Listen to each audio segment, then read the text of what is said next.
मेरे दोस्त, आपका आपके चैनल पर स्वागत है। मेरे भाई, आज के इस वीडियो में एक छोटा सा क्वेश्चन देखेंगे। मेरे दोस्त, क्वेश्चन है कि एक मोटर बोट धारा के प्रतिकूल 30 किलोमीटर प्रति घंटा 30 किलोमीटर तथा धारा के अनुकूल 28 किलोमीटर की दूरी 7 घंटे में तय कर लेती है, और वही मोटर बोट जो है धारा के प्रतिकूल 21 किलोमीटर जाकर वापस आ जाती है 5 घंटे में। तो मोटर बोट का जो है शांत जल में चाल ज्ञात करना है और धारा का चाल ज्ञात करना है। क्या करना है? धारा का चाल।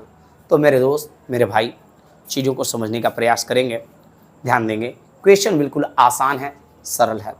इस क्वेश्चन को समझने से पहले एक चीज़ देखिए, इसमें 2 शब्द आया है, धारा के अनुकूल और धारा के प्रतिकूल। पहले इसका मतलब समझिएगा, धारा के अनुकूल और धारा के प्रतिकूल। तो धारा के अनुकूल का मतलब है कि जैसे देखिए, मान लीजिए ये बोट है, ये नाव है। यदि नाव इधर ऐसे चल रहा है और उसी दिशा में पानी भी बह रहा हो, नाव इस दिशा में जा रहा है और पानी भी इसी दिशा में जा रहा है, तो इसे बोलेंगे हम लोग धारा के अनुकूल, यानी धारा की दिशा में। इसे इंग्लिश में कहा जाएगा डाउन स्ट्रीम। आई होप की चीजें समझ पा रहे होंगे आप। लेकिन यही नाव क्या हो, धारा इधर आ रहा हो पानी बहकर और नाव उधर जा रहा हो, तो इसे बोलते हैं धारा के प्रतिकूल। राइट, धारा के प्रतिकूल, इसे इंग्लिश में कहते हैं अप स्ट्रीम। अब मेरी बात को सुनने और समझने का प्रयास करिएगा। एक छोटा सा जो भी क्वेश्चन है करेंगे। क्वेश्चन क्या है? एक नाव है जो धारा के प्रतिकूल 30 किलोमीटर और अनुकूल जो है 28 किलोमीटर की दूरी 7 घंटे में तय कर लेती है, लेकिन वही बोट जो है धारा के प्रतिकूल 21 किलोमीटर जाकर वापस आ जाती है। कितने घंटे में? 5 घंटे में। तो मेरे रसगुल्लों, समझने का प्रयास करिएगा, मेरे गुलाब जामुन। तो चीजें समझोगे। पहले एक चीज, क्वेश्चन काफी आसान सा है, बिल्कुल दिक्कत नहीं है। आप पहले एक छोटा सा चीज समझ लें।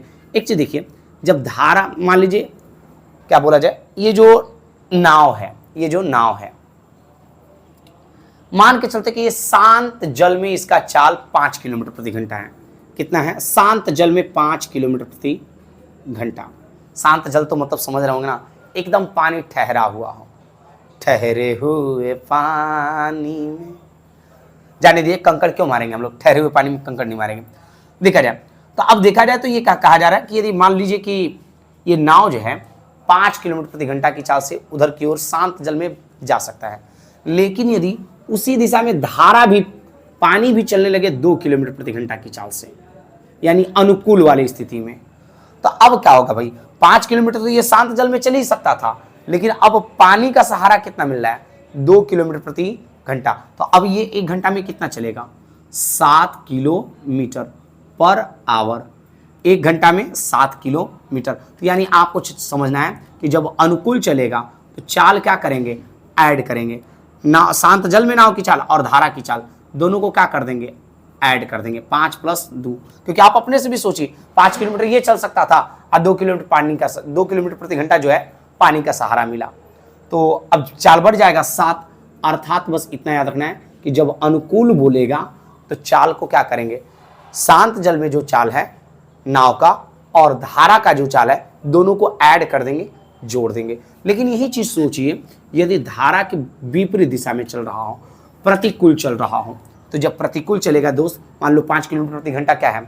नाव का चाल है, और पानी उल्टी दिशा में आ रहा है 2 किलोमीटर प्रति घंटा की चाल से, तो भाई तो ये तो चल सकता था 5 किलोमीटर प्रति घंटा, लेकिन 2 किलोमीटर प्रति घंटा क्या होगा? विरोध मिलेगा इस नाव का। तो 1 घंटा में यह केवल 3 किलोमीटर प्रति घंटा ही क्या होगा? दूरी तय कर पाएगा। तो ऐसी स्थिति में आपने समझा कि जब प्रतिकूल चलेगा तो चाल को क्या करेंगे? माइनस करेंगे। चाल को क्या करेंगे? माइनस, और अनुकूल रहेगा तो प्लस। आइए डायरेक्ट क्वेश्चन को सॉल्व करते हैं। मेरे दोस्त, हम लोगों ने क्या सीखा? अनुकूल रहेगा तो क्या करेंगे? जोड़ेंगे चाल को, और प्रतिकूल रहेगा तो घटाएंगे। तो देखिए क्वेश्चन क्या है? क्वेश्चन कह रहा है कि धारा के प्रतिकूल 30 किलोमीटर और अनुकूल जो है 28 किलोमीटर चलने पर टोटल जो समय लग रहा है वह टोटल समय जो है 7 घंटा लग रहा है। टोटल समय कितना? 7 घंटा। यानी देखिए, तो सबसे पहले जो जो चीज पूछ रहा था उसको मैंने मान लिया है। शांत जल में मोटर बोट की चाल पूछ रहा था तो मैंने क्या मान लिया? x किलोमीटर प्रति घंटा। और धारा की चाल पूछ रहा था तो धारा का चाल मैंने कितना बता दिया है? y किलोमीटर प्रति घंटा। ये हम लोगों ने क्या कर लिया है? मान लिया है। अब प्रश्न क्या कह रहा है कि अनुकूल जाने में, अनुकूल और सॉरी पहले प्रतिकूल जा रहा है ना, प्रतिकूल जाने में और अनुकूल जाने में, प्रतिकूल का लगा समय टाइम t4 टाइम और अनुकूल जाने में टाइम जो लग रहा है टोटल कितना घंटा है? 7 घंटा। 7 घंटा। ये टोटल टाइम कितना लग रहा है? 7 घंटा। ये आपको दिया है। अच्छा एक बात बताइए, समय बराबर क्या होगा? समय बराबर क्या होगा? समय बराबर क्या होगा भाई?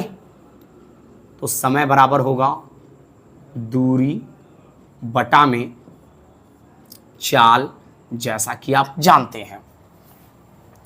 तो भैया यहां पे प्रतिकूल वाला समय लिखेंगे तो समय बराबर कितना? दूरी बटा में चाल। तो आप क्वेश्चन पढ़िएगा तो क्वेश्चन को कह रखा है कि धारा के प्रतिकूल 30 किलोमीटर जाकर, तो प्रतिकूल वाले में देखिए समय लिखना है तो समय बराबर क्या होता है? दूरी बटा में चाल। तो दूरी तो हो गया 30 और प्रतिकूल के लिए हम लोगों ने अभी सीखा कि क्या करेंगे? Minus x minus y. और अनुकूल कितना? 28 किलोमीटर की दूरी। ये टोटल कितना समय? तो अनुकूल लगेगा, समय है ये, तो समय बराबर क्या होगा? समय बराबर क्या होगा? दूरी बटा में चाल। तो दूरी 28 किलोमीटर और चाल कितना? अनुकूल चल रहा है तो प्लस कर देंगे और ये टोटल कितना? 7।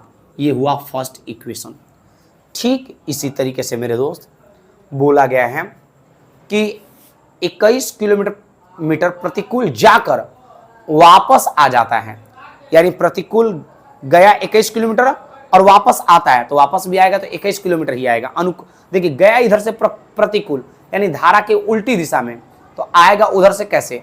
धारा की दिशा में। ये बात तो तय है। तो इधर से गया 21 किलोमीटर तो उधर से आएगा भी क्या? 21 किलोमीटर ही। अब आइए चीजों को समझने का प्रयास करिए। तो उसमें टोटल कितना समय लग रहा है? 5 घंटा। टोटल समय कितना है? 5 घंटा। समय कितना? 5 घंटा। तो समय बराबर क्या? तो समय बराबर क्या होता भाई? दूरी बटा में चाल। तो इसका दूरी क्या होगा? जैसे ये की है तो हम लैंग्वेज नहीं लिख रहे हैं, तो उसमें 21 किलोमीटर जा रहा है, 21 किलोमीटर प्रतिकूल जा रहा है, तो 21 किलोमीटर ये दूरी हो गया, दूरी बटा में चाल। तो चाल क्या होगा भाई? प्रतिकूल गया x माइनस वाई और वापस आ रहा है, यानी वापस भी आ रहा है 21 किलोमीटर ही। देखिएगा एक ही बार 21 यूज किया गया है, लेकिन यहाँ पे आप ख्याल करिएगा, बोला कि 21 किलोमीटर जाकर वापस आता है, इसका मतलब 21 किलोमीटर गया और 21 किलोमीटर आया। तो गया प्रतिकूल तो आएगा अनुकूल। और ये टोटल समय कितना लग रहा है? 5 घंटा। अब बोला है कि शांत जल में मोटर बोट की चाल ज्ञात करिए, धारा की चाल ज्ञात करिए, यानी वाई। अब ये चीज़ें करना तो है, हम लोगों को करने का प्रयास करते हैं, देखते हैं कैसे सॉल्व कर सकते हैं। तो मेरे दोस्त इसे करते हैं विलोपन विधि का प्रयोग करके। तो विलोपन विधि का प्रयोग करने के लिए मैंने आपको क्लास में बता रखा है पिछले क्लासों में कि देखिए विलोपन विधि में जब भी आप विलोपन विधि का प्रयोग करते हैं तो किसी एक पद को बराबर करेंगे, या तो यहाँ पे क्या है x माइनस वाई या x प्लस वाई। तो आप x प्लस वाई को बराबर कर लीजिए या x माइनस वाई को, किसी एक को बराबर कर लीजिए। तो मैं बराबर कर दे रहा हूँ x प्लस वाई वाले डाटा को। जो ही बराबर करेंगे दोस्त तो क्या होगा, जिसको भी बराबर करना उसका लसन निकाल लेंगे। तो 28 और 21 का लसन निकालिएगा, आएगा 84। कितना आएगा? 84 आप निकाल लीजिएगा। तो मेरे भाई आप देखिए कि इसे 84 करने के लिए कितने से गुणा करना होगा? 3 से। और इसे 84 करने के लिए किससे गुणा करना होगा? 4 से। यदि नहीं चीज़ें समझ में आए तो मैं देखिए मैं कहना चाह रहा हूँ कि पहले आप समीकरण तैयार कर लीजिए, समीकरण तैयार करके किसी एक को बराबर कर लीजिए कटाने के लिए। ये बराबर कैसे होगा कि जो भी एक टर्म है उसको बराबर करिएगा। कैसे? उसका पहले लसन निकालिएगा, लसन निकाल के देखिएगा कितना आ रहा है। लसन निकालिएगा 28 और 21 का तो 84 आएगा। 84 अब ये कैसे आएगा? तो इसमें क्या गुणा करे कि 84 आ जाए? तो 3 से गुणा करना पड़ेगा। इसमें क्या गुणा करे कि ये 84 आ जाए? तो 4 से। यहाँ तक कहानी हो गई। अब मेरे दोस्त इसको क्या किया जा सकता है, तो मेरे भाई चलिए आगे करते हैं। यहाँ पर देखिएगा, लिख लेते हैं समीकरण 1 और 2 से। जो ही समीकरण 1 और 2 से करते हैं मेरे दोस्त, तो नज़ारा क्या होगा, नज़ारा कुछ ऐसा होगा, आप ध्यान दीजिएगा। 3 का गुणा इसमें करते हैं तो ये 30 3 90 बटा में x प्लस वाई। 3 का गुणा इसमें करेंगे तो 88 3 84 बटा में x प्लस वाई। 3 का गुणा इसमें करेंगे तो 7 3 21 होगा। 4 का गुणा इसमें करते हैं तो ये कितना होगा मेरे भाई, 21 चौके ये भी 84 हो जाएगा बटा में x प्लस वाई। आगे देखिएगा, आगे क्या है, 4 का गुणा इसमें करेंगे तो ये भी ये माइनस है दोस्त, राइट ना, जल्दी जल्दी में मैंने ध्यान नहीं दिया, इसे आप ख्याल करिएगा। 21 माइनस वाई, 4 का गुणा 21 में करेंगे तो 21 चौके 84 बटा में x प्लस वाई, और ये मेरे भाई 4 5 20। ख्याल करिए। आई होप कि आप इतनी बातें समझ रहे होंगे। आइए मेरे दोस्त अब अगले हिस्से में बढ़ते हैं। मेरे दोस्त आप देखिए सीख चुके हैं कि जब एक पद बराबर हो जाता है, चाहे कोई भी पद बराबर हो जाए, तो उसके लिए करते क्या है, उसे कटाना जरूरी है। उसे कटाने के लिए करना क्या होगा, उसे कटाने के लिए क्या करना होगा, चिन्ह अलग अलग होना चाहिए। तो चिन्ह तो अलग अलग है नहीं, तो एक इसे अलग कर देते हैं। देखिए दोनों प्लस में है, जो बराबर उसे कटाना जरूरी है। ये भी 84 ये भी 84, तो कटेगा भैया कैसे, दोनों तो प्लस में है, तो एक का चिन्ह चेंज करेंगे। तो नियम है कि जब एक का चिन्ह चेंज करिएगा तो टोटल का आपको चेंज करना पड़ेगा। कर लीजिए। जो ही करते हैं तो देखिए मेरे भाई नीचे जगह नहीं है, मैं इसे इरेज करके ऊपर लिख रहा हूँ, आप इसे लिख लीजिएगा। देखा जाए यदि करिएगा तो देखिए क्या होगा, 84 x plus y, 84 x plus, देखिए नीचे माइनस हो गया है ना, यहाँ पे प्लस है 84 x प्लस वाई, यहाँ पे माइनस 84 x प्लस वाई, खत्म। 90 x माइनस वाई में से आपको घटाना है 84 x माइनस वाई, तो ये बचेगा कितना, 6 बटा में x माइनस वाई। आगे क्या बच रहा है मेरे दोस्त, 21 माइनस 20, ये कितना होगा 1। और यदि आप यहाँ से सॉल्व करते हैं मेरे दोस्त तो आपको मिलेगा, क्योंकि x माइनस वाई भागा में इधर आएगा तो गुणा में, यानी x माइनस वाई बराबर कितना 6। ये हुआ। देखिए दोस्त यहाँ पर भी x का मान या y का मान नहीं मिल पाया है, तो हम लोग क्या करेंगे, यहाँ पर फिर अब एक अगला समीकरण मानना पड़ेगा। 1 और 2 मान लिया गया, तो यहाँ पे मान लेते हैं 3। x माइनस वाई का मान कितना मिला, आपको मिल गया 6। तो अब देखिए ये तो x माइनस वाई का मान मिला, तो अब क्या कर सकते हैं, अब मेरे भाई एक काम करेंगे कि ये x माइनस वाई है, इसका मान उठाकर किसी एक समीकरण में रख देते हैं। इसका मान उठाकर किसी भी एक समीकरण में रख देते हैं। तो जो ही किसी एक समीकरण में रखेंगे दोस्त, तो नज़ारा क्या होगा, इस चीज़ को हम समझने का प्रयास करते हैं। तो किसी में भी रख देते हैं इसका मान उठाकर, या तो 1 में रख लीजिए या तो 2 में रख लीजिए। तो हम रख लेते हैं इसका मान लीजिए समीकरण 1 और 3 यूज कर लेते हैं। समीकरण 1 और 3 से, समीकरण 1 और 3 से, जो ही समीकरण 1 और 3 से चलेंगे दोस्त, तो क्या होगा, यदि गौर करिए तो समीकरण 1 क्या है, इसी को मैं लिख दे रहा हूं, आप समझ जाइएगा। समीकरण 1 तो इतना था, तो समीकरण 1 में x माइनस वाई का मान कितना आया है 6। सारा कुछ था क्या, 30 बटा में x माइनस वाई था, तो x माइनस वाई की जगह डायरेक्ट मैंने क्या लिख दिया 6, राइट ना। अब 28 बटा x प्लस वाई, बाकी तो सब चीज अपनी जगह पर ही है, उठा के आप रख लीजिएगा। अगले स्टेप में समीकरण 2 का जो भी मान है उसको उठा के रख दीजिए। तो देखिए 30 में से 6 घटेगा, कितना होगा 6 5 30। अभी डायरेक्ट उसको उधर ले लीजिए, तो ये क्या होगा 28 बटा में x प्लस वाई बराबर कितना 7 माइनस 5। यानी मेरे दोस्त यहाँ पे क्या हुआ, यहाँ पे हो रहा है 28 बटा में x प्लस वाई बराबर कितना 2।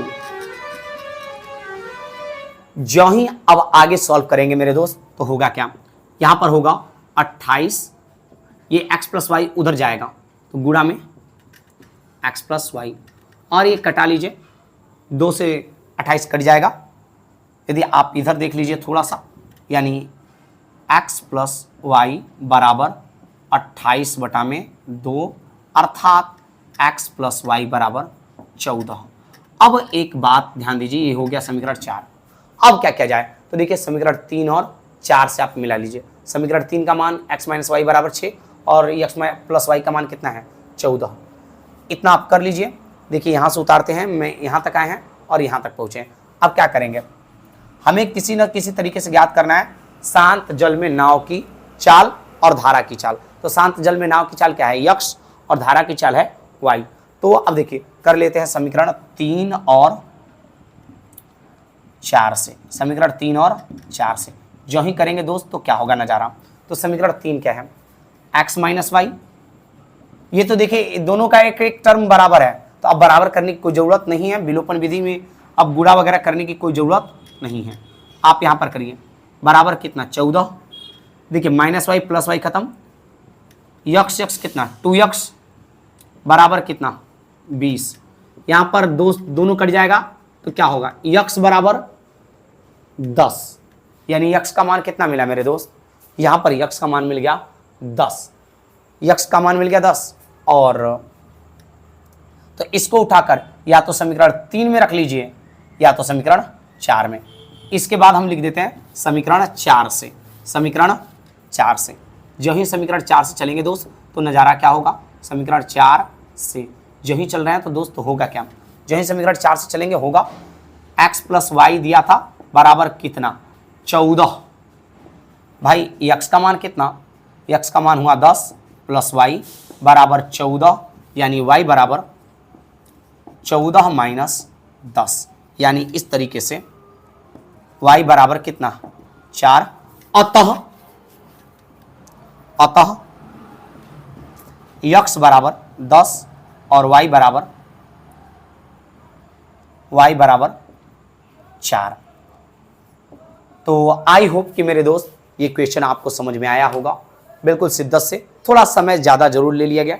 बाकी आप सभी का बहुत बहुत धन्यवाद। फिर मिलते अगले वीडियो में, तब तक के लिए धन्यवाद।